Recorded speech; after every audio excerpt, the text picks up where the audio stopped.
சினிமாவுல கஷ்டப்பட்டு வந்தவனுக்கு மட்டும்தான் மக்களோட கஷ்டத்தை பத்தி புரிஞ்சுக்க முடியும். நடிகர் விஜய் சேதுபதி ஒரு படத்தோட ஷூட்டிங் ஸ்பாட்டுக்கு +1 படிக்கும் போது போறாரு. அது என்ன படம்னு பாத்தீங்கன்னா நம்ம கமலஹாசனோட நம்ம ஒரு படம். அந்த ஷூட்டிங் ஸ்பாட்டுக்கு போறப்ப காலேஜ் ஸ்டூடெண்டா நிறைய பேரை தேர்ந்தெடுக்கிறாங்க. அதுல நம்ம விஜய் சேதுபதியும் இருக்காரு. அவரை பார்த்து ஏன்பா உன்னோட ஃபேஸ் வந்து குழந்தை ஃபேஸா இருக்குப்பா, நீ இந்த படத்துக்கு வேணாம், நீ போயிடு அப்படின்னு ரிஜெக்ட் பண்ணிடுறாங்க.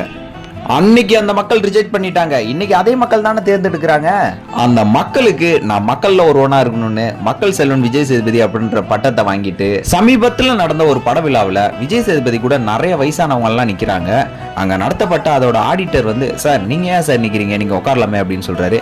இல்லப்பா என்னோட மக்கள் எல்லாருமே நிக்கிறாங்க, வயசானவங்களும் நிக்கிறாங்க, நான் ஏன் உட்காரணும், அது தப்பு அப்படின்ட்டு கொஞ்ச நேரம் நின்றுட்டு இருக்காரு. அதுக்கப்புறம் வந்து சார் இல்ல சார் நீங்க உட்காருங்க அப்படின்னா அதுக்கப்புறம் தான் உட்காந்துருக்காரு. பழசம் இன்னைக்கு நான் மறக்க மாட்டேன், ஏன்னா அதுதான் எனக்கு சோறு போட்டுச்சு.